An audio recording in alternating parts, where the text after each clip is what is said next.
7ই জুলাই 2024। আজ পুরীতে হতে চলেছে রথযাত্রা। আর এই রথযাত্রায় অংশগ্রহণ করার জন্য আমি উপস্থিত হয়েছি পুরীতে।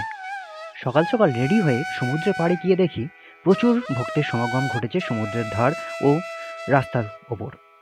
তারা সমুদ্রে স্নান করে রথযাত্রায় অংশগ্রহণ করবে বলে। আর এই দৃশ্য দেখতে দেখতে বেশি দেরি না করে আমিও উপস্থিত হলাম যে জায়গাটিতে রথযাত্রা উদযাপন হবে সেই জায়গাটিতে, অর্থাৎ মন্দিরের একটু আগে।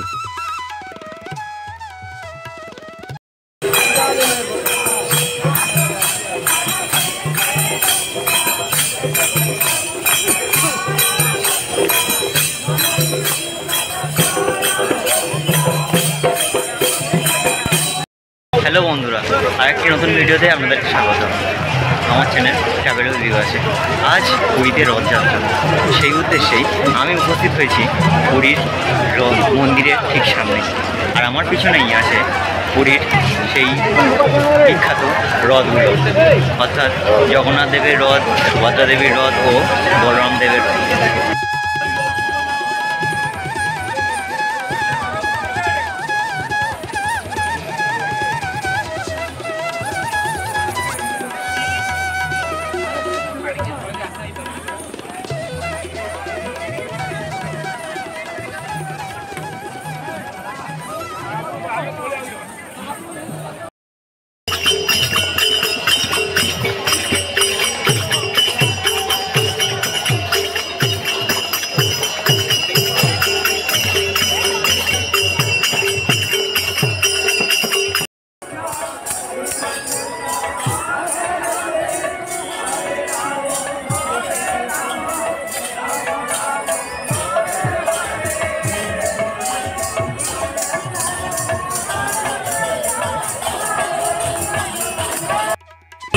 এই রথযাত্রা প্রতি বছরই উদযাপন হয়।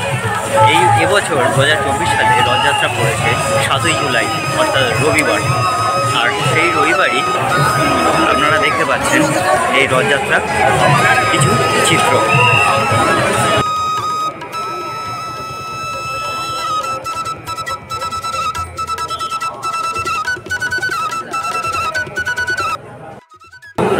এখন কিন্তু জগন্নাথ মন্দিরের সামনে যে জায়গাটায় রথ দাঁড়িয়ে আছে সেই জায়গাটার কিছুটা দূর থেকে রয়েছে ব্যারিকেড। সেই ব্যারিকেডের কাছে কিন্তু প্রচুর পরিমাণে ভক্তরা সমাগম করেছে।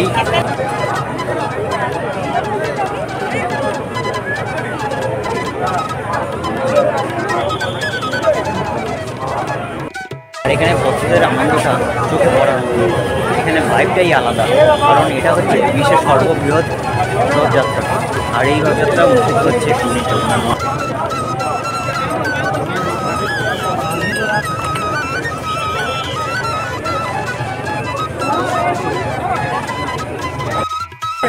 এখনই মন্দিরের সামনে যে জায়গাটি ব্যারিকেড দেওয়া আছে সেই জায়গাটিতে প্রায় লক্ষাধিক মানুষের সমাগম হয়েছে। বেলা যত বাড়বে ততই কিন্তু মানুষের সমাগম আরও বাড়বে। সকালের দিকের আকাশ মেঘলা থাকলেও ছেড়ে এই বেলা 8টার দিকে আকাশ কিন্তু একদম পরিষ্কার হয়ে গেছে। আর সেই রকম লেভেলের রোদ, আজকের গরম কিন্তু প্রচণ্ড। আর এই গরমকে উপেক্ষা করে প্রচুর ভক্তগণ এসে উপস্থিত হয়েছে জগন্নাথ দেবের রথযাত্রায় অংশগ্রহণ করার জন্য।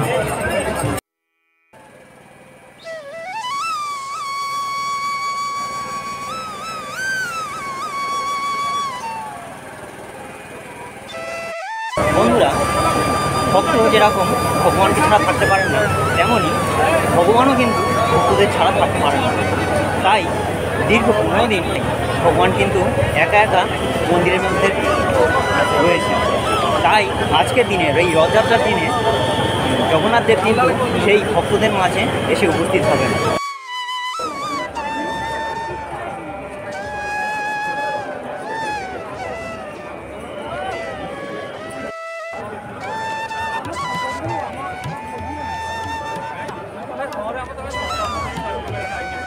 বন্ধুরা, আমি এখন আছি পুরীর রথের ঠিক সামনেই।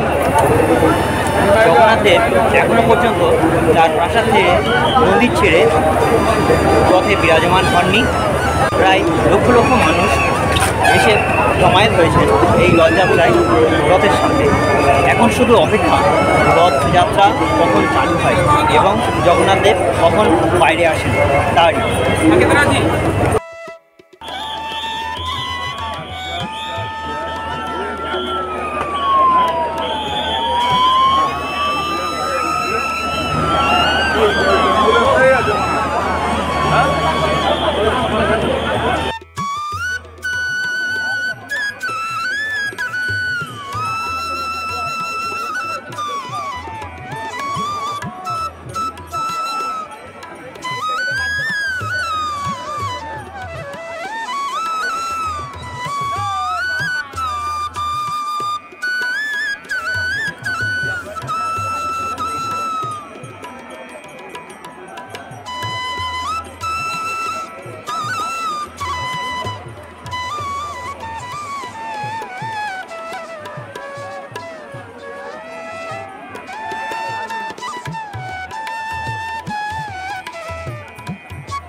এখন বাজে 1:50।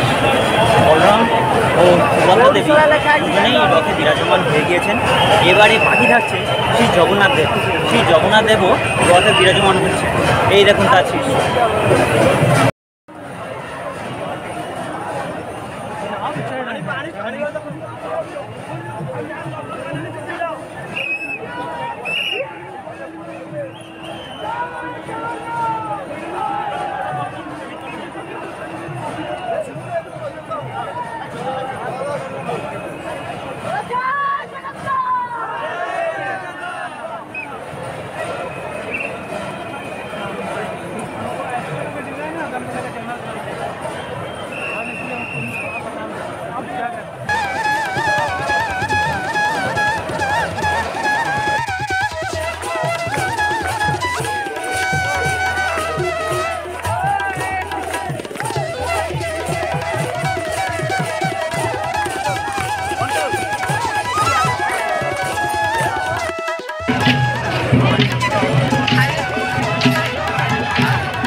সারাদিন অপেক্ষা করার পর বিকেল 5টার পরে চালু হয় রথের যাত্রা।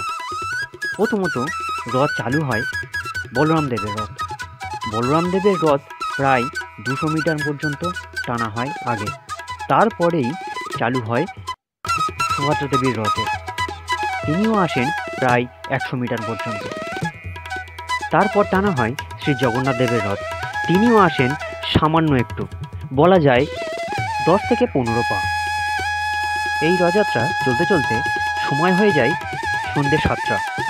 আর তারপরেই রথের উপর থেকে পণ্ডিতরা সব একে একে নামতে শুরু করে। তখনই বোঝা যায় রথ আর এগোবে না সামনের দিকে।